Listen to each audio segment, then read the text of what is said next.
కొంత సమయం దైవ వర్తమానాన్ని మనం అందరం కలిసి ధ్యానం చేసుకుందాం. దేవుని పరిశుద్ధ గ్రంథంలో యూదా పత్రిక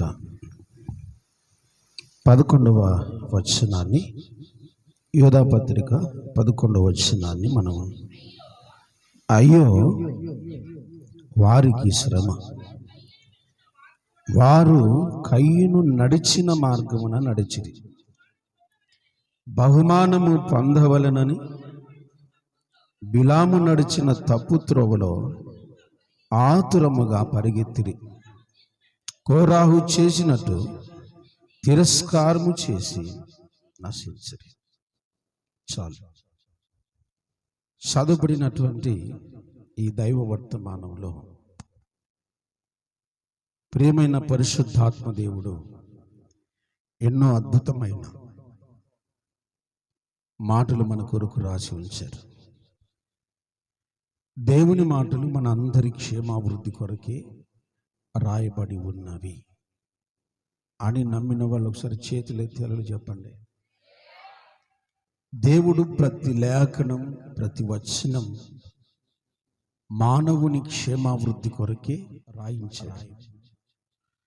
మరి చాలామంది ఆయన మాటలను నిర్లక్ష్యం చేసి శ్రమల పాలవుతున్నారు, నశించిపోతున్నారు.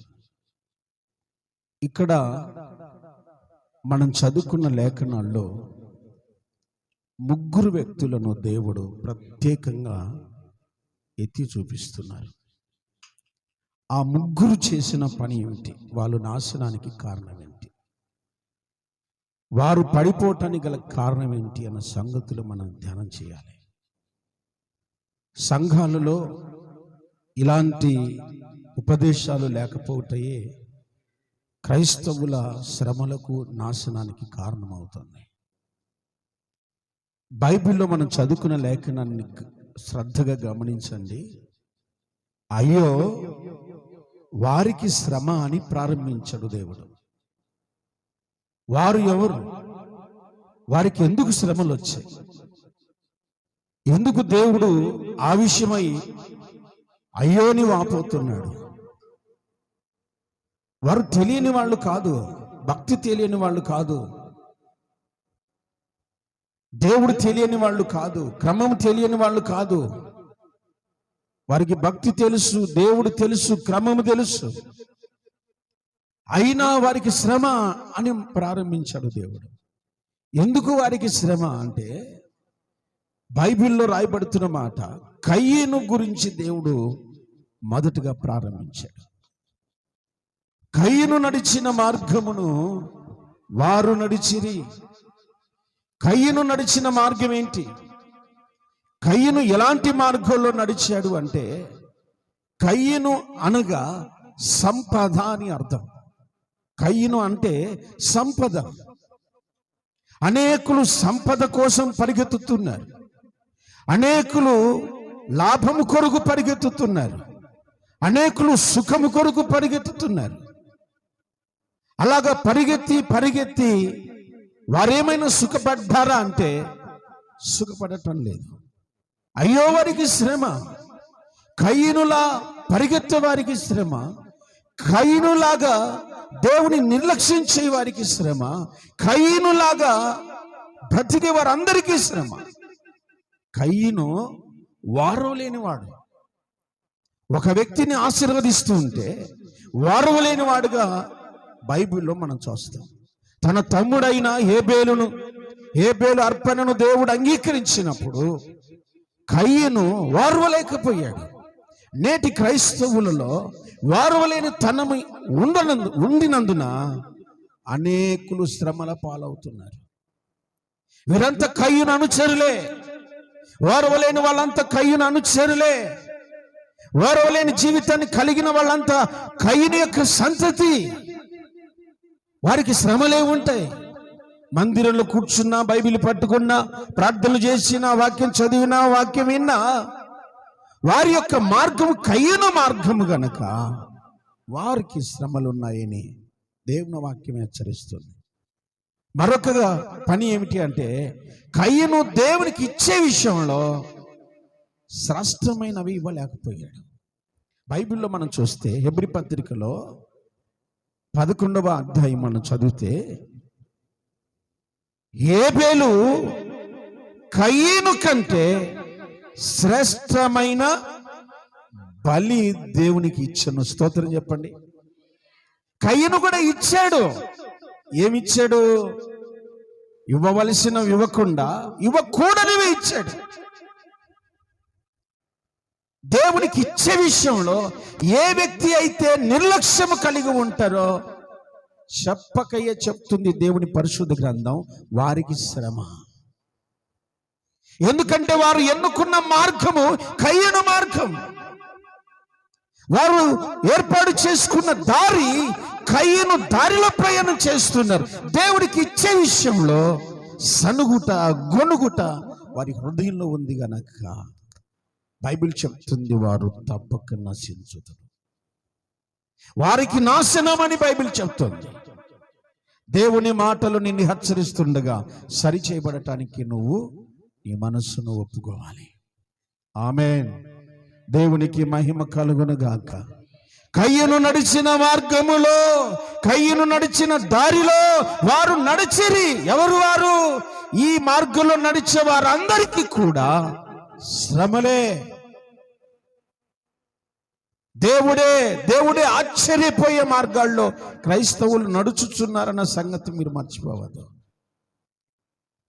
నువ్వు అనుకుంటున్నావు క్రమం తప్పకుండా నేను ఆరాధనకు వస్తున్నా కాబట్టి దేవుని మార్గంలో ఉన్నట్టుగానే ఉన్నాను అనుకుంటున్నావు. బైబిల్ చదువుతున్నా కాబట్టి దేవుని మార్గంలో ఉన్నాను అనుకుంటున్నావు. అది ఎప్పటికీ కరెక్ట్ కాదు. దేవుడు తీర్మానం చేసినది లేఖనాల ప్రకారం నీ జీవితం ఎప్పుడైతే సర్టిఫై చేయబడుతుందో, వాక్య ప్రకారంగా నీ జీవితం ఎప్పుడైతే సర్టిఫై చేయబడుతుందో వారు మాత్రమే దేవుని మార్గంలో ప్రయాణం చేస్తున్నవారు. మనుషుల ఆచారాల ప్రకారం నడిచి, మనుషుల పద్ధతుల ప్రకారం నడిచి నేను కరెక్ట్గా నడుస్తున్నాను అని పొరపాటున కూడా మీరు ఆలోచించడానికి వీల్లేదు. దేవుడు నిన్ను సర్టిఫై చేయాలి. Praise the lord. దేవునికి మహిమ కలుగును గాక. దేవుని వాక్యం చెప్తుంది. రెండవ వ్యక్తి మనం చూస్తే బిలాము నడిచిన తప్పు త్రోవ. ఏ త్రోవ అంటది? తప్పుడు త్రోవ అని బైబిల్ చెప్తుంది. బిలాము నడిచిన తప్పుడు త్రోవ. బిలాము ఎవరో తెలుసా? దేవుడు ఆశీర్వదించబడిన, దేవుని చేత ఆశీర్వదించబడిన వాడు. బిలాము ఒక ప్రవక్త సైతం తప్పుదారిలో ప్రయాణం చేస్తున్నట్టుగా బైబిల్ చెప్తుంది. తప్పుడు మార్గంలో నడిచే సేవకుడైనా, ప్రవక్త అయినా, విశ్వాస అయినా ఎవరినైనా దేవుడు వదిలిపెట్టాడు. ఎవరినైనా దేవుడు వదిలిపెట్టాడు. దేవుని వాక్యం ఖచ్చితంగా మనతో మాట్లాడుతుంది. శపిస్తే శాపము, దీవిస్తే దీవెన కలిగిన గొప్ప వరం కలిగిన ప్రవక్త బిలాము. అటువంటి వరం కలిగి ఏ దారిలో నడిచాడట? తప్పుడు దారిలో. ఎందుకొరకు? బహుమానం పొందవలనని తప్పుడు మార్గాన్ని సెలెక్ట్ చేసుకున్నాడు. ఈరోజు సంపద కోసము, బాగుపడదాం, కుటుంబాన్ని చక్కబెడదాం, ఇంకొకటి చేద్దామని కొందరు తప్పు దారిలో సంపదను ప్రారంభిస్తున్నారు. అక్రమ సంపాదన, అన్యాయపు సిరి, దుర్మార్గపు మార్గములో డబ్బును కూడబెట్టుకుంటున్నారు కొందరు. వారికి శ్రమ. ఎందుకంటే వారు ఏర్పాటు చేసుకున్న త్రోవ బిలాము బహుమానం పొందవలనని ఏర్పాటు చేసుకున్న దారిలో ప్రయాణం చేస్తున్నారు. దేవుని ప్రజలను నిర్లక్ష్యం చేసి వారిని శపించడానికి ప్రయాణం కట్టాడైనా. ఈరోజు డబ్బు కోసం లేక ధనం కోసం ఇప్పటికిప్పుడు కోటీశ్వరులం అవుదాం, గొప్ప వాళ్ళం అయిపోదాం, మేడల మీద మేడలు కట్టేద్దాం, ఇంకొకటి చేద్దామని అన్యాయపు మార్గాల్లో ప్రయాణం చేస్తున్న వారందరికీ హెచ్చరిక. దేవుడు చెబుతున్నాడు, మీకు శ్రమ. హల్లెలూయా. ఎవరికి శ్రమ? తప్పు దారిలో ప్రయాణం చేసే వారికి శ్రమ. గొప్పవాళ్ళు కావాలని అడ్డదారులు తొక్కే వారికి శ్రమ. దేవుడి మాటలు మాట్లాడుతుండగా, దేవుడి నీతో మాట్లాడుతుండగా సరిచేయబడు. బిలాము మార్గంలో నువ్వు ఉన్నావేమో, సరిచేయబడు. ఇంత గొప్ప అధికారం కలిగినటువంటి, ఇంత గొప్ప వరం కలిగిన బిలాము సైతం తప్పుడు దారిలో ప్రయాణం చేస్తున్నాడు. ఒకవేళ నువ్వు కూడా భ్రమలో ఉన్నావేమో, దేవుని సన్నిధిని కాదని, ఆయన పద్ధతులు కాదని, ఆయన ఆజ్ఞలు కాదని, ఆయన నియమ నిబంధన కాదని నువ్వు ఎలా సంపాదించినా అది తప్పుడు దారి అన్న సంగతి గుర్తుపెట్టుకోవాలి. Praise the lord. నువ్వు నడుస్తున్న మార్గం ఎలాంటిది? తప్పుడు మార్గం, నిర్లక్ష్యపు మార్గం. దేవుని ప్రజలను శపించడానికి ఈరోజు అనేక ప్రజలు, దేవుని ప్రజలు అవమానించబడటానికి కారణం నువ్వేనేమో గుర్తుపెట్టుకో. దూషించబడటానికి నువ్వే కారణమేమో ఆలోచించు ఒకసారి. బిలాము అలాగున దేవుని ప్రజలను శపించడానికి ప్రయాణం కట్టాడు. ఎంత మంచి భక్తులమైన తప్పుడు దారిలో మాత్రం మనం నడవటానికి వీల్లేదు. ఆమేన్, హల్లెలూయా. చాలా మంది చెప్తుంటారు, మాకు శ్రమలు, మాకు నిందలు, మాకే అవమానాలు, మాకే మాకే మాకే. దేవుడు శ్రమలని ఎందుకు అనుమతిస్తాడో తెలుసా? నిన్ను సరైన మార్గంలో నడిపించడానికి. ఆమేన్, హల్లెలూయా. సరైన మార్గంలో నువ్వు ప్రయాణం చేయటానికే. కొందరు అనుకుంటుంటారు, నాకు శ్రమలు వచ్చాయి, నాకు అవమానాలు వచ్చాయి, నాకు నిందలు వచ్చాయి. నువ్వు నీతిమంతుడవని నిరూపించుకోవటానికి దేవుడు నీకు వాటిని అనుమతిస్తున్నాడు. నువ్వు పరిశుద్ధుడవని, నువ్వు దారి తప్పవని నీవు నిరూపించటానికి దేవుడు నీకు శ్రమలను అనుమతిస్తున్నాడు. నువ్వు తప్పకుండా ఆ శ్రమలను సైతం జయించగలిగితేనే నువ్వు నీతిమంతుడు అవుతావు. ఆమేన్, ప్రైజ్ ది లార్డ్, హల్లెలూయా. మూడో వ్యక్తి ఎవరు? కోరాహు. కోరాహు అంట ఎవరైనా మంచి గాయకుడు, దేవుని యొక్క ప్రత్యక్ష గుడారములో ఒక ప్రత్యేకమైన స్థానం కలిగిన వాడు. ఏ దారిలో నడుస్తున్నాడు? ఏ దారిలో నడుస్తున్నాడు? అయ్యో, ఎంత ప్రమాదకరమైనది ఆ దారి. ఈ ముగ్గురు వ్యక్తులు మనం గమనించండి, అందరూ కూడా దేవుని యొక్క కృపలో నిలిచి ఉన్నవారే. అందరూ దేవునికి కృపకు పాత్రులైన వారే. కానీ వారు ఎన్నుకున్న మార్గం దుర్మార్గపు మార్గం. వారు ఎన్నుకున్న మార్గం చాలా ప్రమాదకర మార్గం. అయితే నీవు ఈరోజు దేవుని యొక్క మార్గంలో నడవాలి. ఆమేన్. వాక్యం చెబుతుంది, నేనే మార్గము. చెప్పాలి, కంప్లీట్ చేయి. నేనే మార్గము, సత్యమును, జీవమునై ఉన్నాను. ఆమేన్. ఆయన మార్గమై ఉన్నాడు. ఆయన మార్గంలో నడిచే వాళ్ళు కావాలి. యేసుక్రీస్తు నీకు మార్గం కావాలి. యేసుక్రీస్తు ప్రభుల వారు నీకు మార్గదర్శి కావాలి. ఆయన అడుగులో నువ్వు అడిగేస్తూ ప్రయాణం చేయాలి. ప్రభుకు స్తోత్రం, హల్లెలూయా. కోరాహు చేసిన పని ఏంటి? కోరాహు ఎందుకు తప్పుదారిలో నడిచాడు? పరిశుద్ధ గ్రంథంలో సంఖ్యాకాండం మనం చూద్దాం ఒకసారి. కొన్ని మాటలు మనం ధ్యానం చేద్దాం.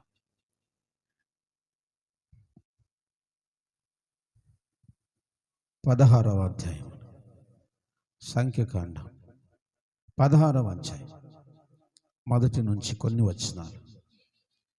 లేవికి మునుమనుమడు, కహాతుకు మనవడు, ఇస్కార్ కుమారుడగు కోరాహు రూబేనీయులలో ఏలియాబు కుమారులను, దాతాను, అబీరాములు, పెలేతు కుమారుడైన గోనును యోచించుకొనిది. ఇశ్రాయేలీయుల్లో పేరు పొందిన సభికులను 250 మందితో మోసేకు విరోధముగా పోగుబడి, మోసే అహరోనులకు మీతో మాకిక చాలు చాలు. స్తోత్రం, హల్లెలూయా. కోరాహుకు దేవుడిచ్చిన స్థానం చాలా గొప్పది. అయితే మోషే చెప్తున్నాడు, మీకు అది చిన్నదిగా కనపడిందా? దేవుని మందిరములో నిలుచుటయే గొప్ప భాగ్యం. ఆమేన్. ఆయన నామము స్మరించుటే గొప్ప భాగ్యం. అది నీకు చిన్నదిగా కనపడిందా? నేనంటాను, ఆయన మందిరంలో అలాగా ఒక్క 5 నిమిషాలు ఉన్నా కూడా నువ్వు ధన్యుడివి అంటాను. చేతులెత్తి ఒక్క 5 నిమిషాలు ఆయన మందిరంలో కనబడినా నువ్వు ధన్యుడవే. అలాంటిది కోరాహుకు దేవుని యొక్క ప్రత్యక్షపు గుడారములో ఒక మంచి స్థానం ఇచ్చినప్పుడు ఆ స్థానము కోరాహుకు ఎలా కనపడిందట? అల్పమైనదిగా కనపడిందట. ఇది నాకు సరిపోలేదు. ఏం కావాలి నీకు? నేను కూడా మైక్ పట్టాలి, పట్టి నేను కూడా ఆరాధన చేయాలి, చేసి నేను ఇంకా వర్షిప్ చేయాలి, నేను ఇంకా వాక్యం చెప్పాలి, వేల మందికి చెప్పాలి. నీకు ఆ ఏర్పాట్లు ఉంటే ఖచ్చితంగా నువ్వు చేయొచ్చు. దేవుడు నీకు ఆ పిలుపు ఇచ్చి ఉంటే తప్పకుండా దేవుడు నీకు ఆ స్థానాన్ని ఇస్తాడు. కానీ దేవుని ఏర్పాటులో లేని యొక్క పనిని కోరుకొని, గమనించండి, కోరాహు తనకు పుట్టిన ఆలోచన కొంతమంది వ్యక్తులకు కూడా బయలుపరిచాడు. మోసే కింద మనం పని చేయాలా? మోసే వాక్యం చెప్తే మనం వినాలా? ఆ నత్తైన మాట్లాడుతుంటే మనం వింటుండాలా? ఏరా అబ్బాయి, నువ్వు చాలా చక్కగా ఆరాధన చేస్తావు కదా, నువ్వు చక్కగా పాటలు పాడతావు కదా, నువ్వు చక్కగా రెఫరెన్స్లు గుర్తు పెట్టుకోగలవు కదా, చక్కగా మాట చాతుర్యం కలిగిన వ్యక్తిగా నువ్వు బోధ చేయగలవు కదా, మరి నువ్వు ఎందుకు చెప్పకూడదు? దేవుడు నిన్ను ఎందుకు ఏర్పాటు చేసుకోలేదు? మనం అందరం పరిశుద్ధులమే. మోసేతో మనకు పని లేదు ఇప్పుడు. ఆమేన్. నీకు తెలిసిన వారందరినీ నువ్వు జమ చేయి, నాతో వచ్చే వారందరినీ నేను జమ చేస్తాను. ఎంతమంది అయ్యారు మొత్తం? 200 ఇంచుమించు ఒక సంఘం ఏర్పాటైంది. ఒక సంఘం ఏర్పాటయింది. దేవుడిచ్చిన స్థానంలో తృప్తి పడని వారు వేరై సంఘాలుగా కూడుకుంటున్నారు. దేవుడిచ్చిన అర్హతను దూరం చేసుకొని సంఘాలుగా కూడుకుంటున్నారు. మనకేం పని వాళ్ళతో? మనకేం పని అంట? అయ్యా, కోరాహు నడిచిన తప్పుడు మార్గములో ఉన్నావు. ఒకవేళ నీకు ఇలాంటి ఆలోచన వచ్చిందేమో. ఏంటి ఆలోచన? ఈ సంఘాన్ని వదిలిపెట్టి ఇంకొక సంఘంలో చేరదాం, ఈ సేవకుని బోధ కంటే ఇంకొక సేవకుని బోధ మనం విందాం. ఎక్కడైనా వాక్యము నిన్ను హెచ్చరిస్తుంది. ఆమేన్. ఎవరైనా, ఇక్కడ నిలబడిన వ్యక్తి ఎవరైనా, ఈ పరిశుద్ధ గ్రంథం పట్టుకున్న వారు ఎవరైనా నిన్ను సరి చేయటానికి, చక్కబెట్టడానికే మాట్లాడతారు. నువ్వే సంఘమన్న మారు, ఆ సంఘంలో నీకేం పులదండలు ఎవరు? ఆ సంఘంలో కూర్చోబెట్టి నీకు శాలువలు గప్పరు, ఆ సంఘంలో కూర్చోబెట్టి నీకు హారతులు ఎవరు? ఒకవేళ అలా ఇస్తున్నారంటే అది దేవుని సంఘము కాదు. నువ్వు కోరుకోవాలి. దేవుని మందిరానికి వచ్చినప్పుడు, ఆయన మందిరానికి వచ్చినప్పుడు నువ్వు ఒక ప్రార్థన చేసుకోవాలి. అయ్యా, నాతో మాట్లాడి రోజు నన్ను సరిచేయి, నీ మాటల ద్వారా నన్ను సరిచేయి, నీ వాక్యం ద్వారా నన్ను సరిచేయి. ఎక్కడైతే సరి చేయబడుతుందో అక్కడే ఘనత కలుగుతుంది. ఆమేన్. సరిచేయబడిన వారే ఘనపరచబడతారు. అర్థమైందా? నీకు పొగడ్తలు వస్తున్నాయంటే ఉప్పొంగిపోవద్దు, కామ్గానే ఉన్నావు. ఒకవేళ గద్దింపు వస్తుంది అనుకో, కృంగిపోవద్దు. దేవుడు నన్ను సరిచేయటానికి మాట్లాడుతున్నాడు. ఆమె కోరాహుకు మోసే బోధ అర్థం కాలేదు, నచ్చటం లేదు. 250 మందిని పక్కకు తీసుకొచ్చాడు.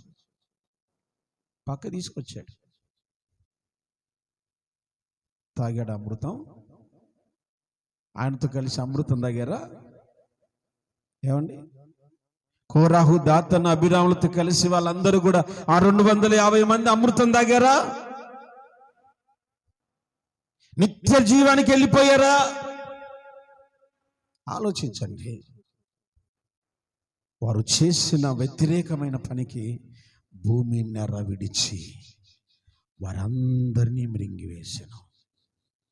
ఎంత బాధకరమైన విషయం చూడండి. భూమి నెర విడిచి వారందరూ కూడా నాశనం అయిపోయి. ఈరోజు నీవు కూడా వేరు కావాలి, వేరొక సంఘంగా ఉండాలి, వేరొక సంఘంలో చేరాలి, వేరొక సంఘం పెట్టాలి అనుకుంటూ ఉంటే దేవుడు నీతో మాట్లాడుతున్నాడు. Praise the lord. గద్దింపైనా, హెచ్చరిక అయినా, ప్రేమ అయినా, ద్వేషమైన, పగ అయినా అన్నిటి ఓడ్చుకున్నవాడే క్రైస్తవుడు. అన్నిటికీ తాళగలిగిన వాడే క్రైస్తవుడు. మెప్పు ఉంటుంది, నొప్పి కూడా ఉంటుంది. అర్థమైందా? నొప్పి ఉన్నప్పుడు మెప్పు కూడా ఉంటుంది. ఈరోజు నేను మెచ్చుకోవచ్చు, ఒకరోజు నేను నొప్పి పెట్టవచ్చు. ప్రేమైన దేవుని సంఘమా, కోరాహు నడిచిన మార్గాల్లో అంటే దైవ వ్యతిరేకత, సావుకుని మీద తిరుగుబాటు, దేవుని యొక్క ఆజ్ఞ మీద తిరుగుబాటు, సంఘం మీద తిరుగుబాటు కోరాహు చేశాడు గనక కోరాహుతో పాటు 250 మంది చనిపోయారు. ఈరోజు అలాంటి మార్గాలలోనూ ప్రయాణం చేస్తూ ఉంటే ఒకరెవరు? కయీను, రెండోవారు బిలాము, మూడోవారు కోరాహు. వీళ్ళు ముగ్గురు కూడా మంచి భక్తి పరులే, కానీ వారు నడిచిన మార్గం సరైంది కాదు.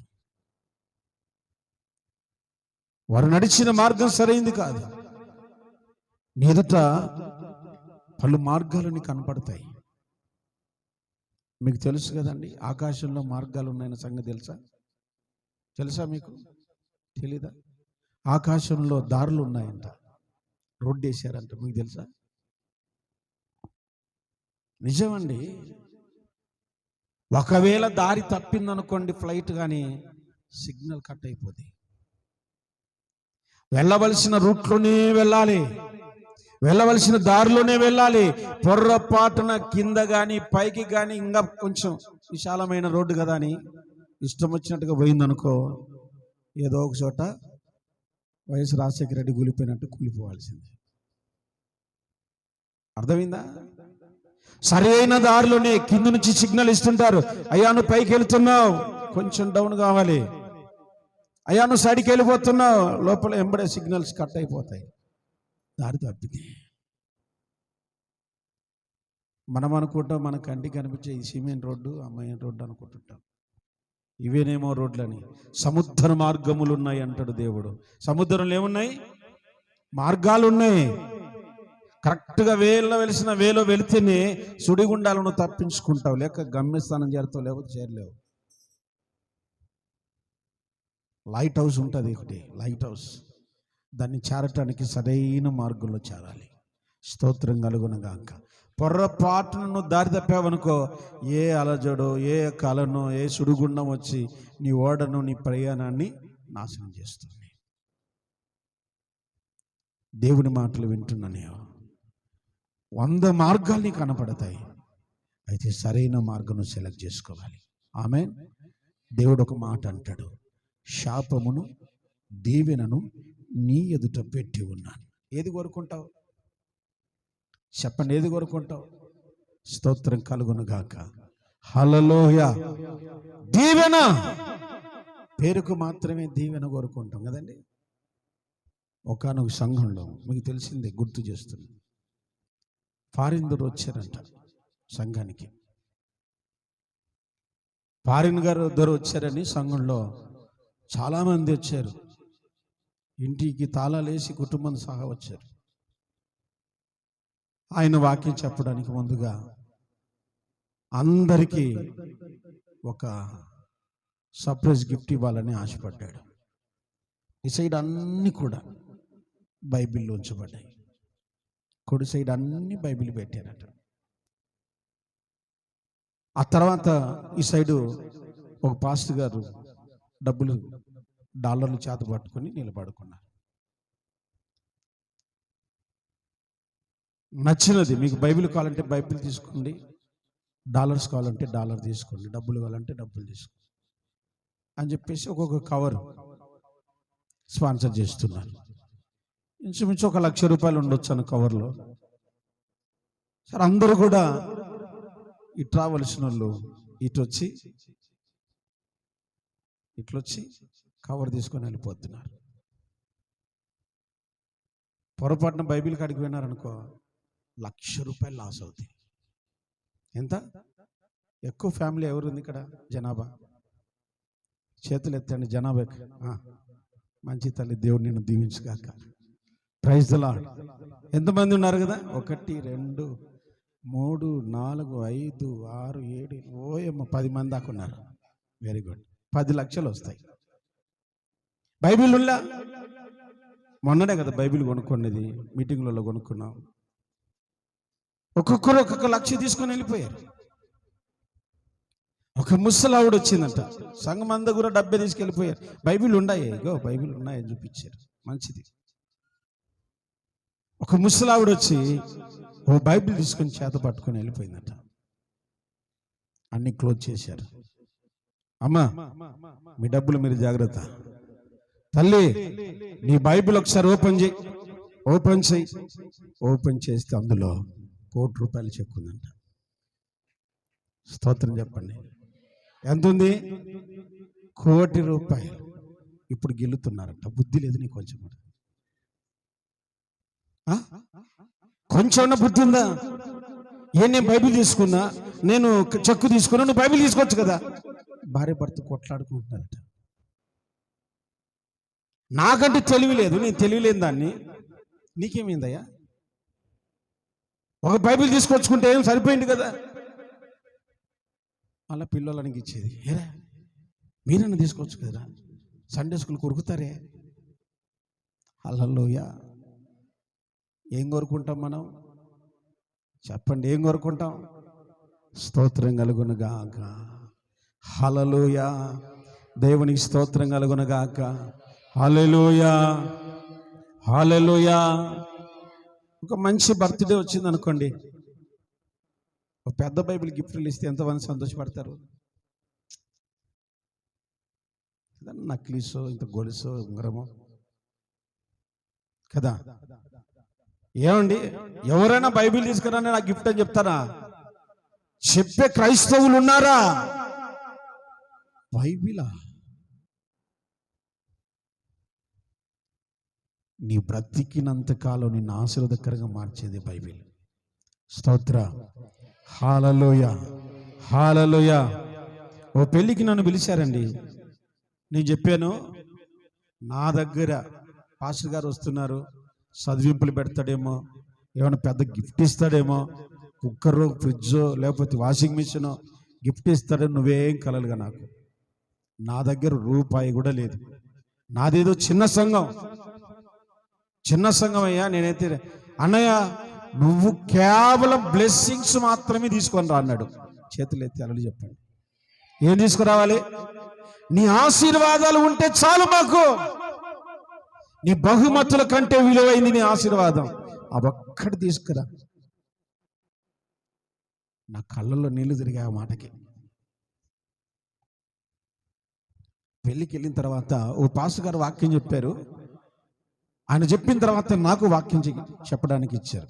నేనేం చెప్పలేదు. ఈ పెళ్ళికి రావడానికి ఒక కారణం ఉంది.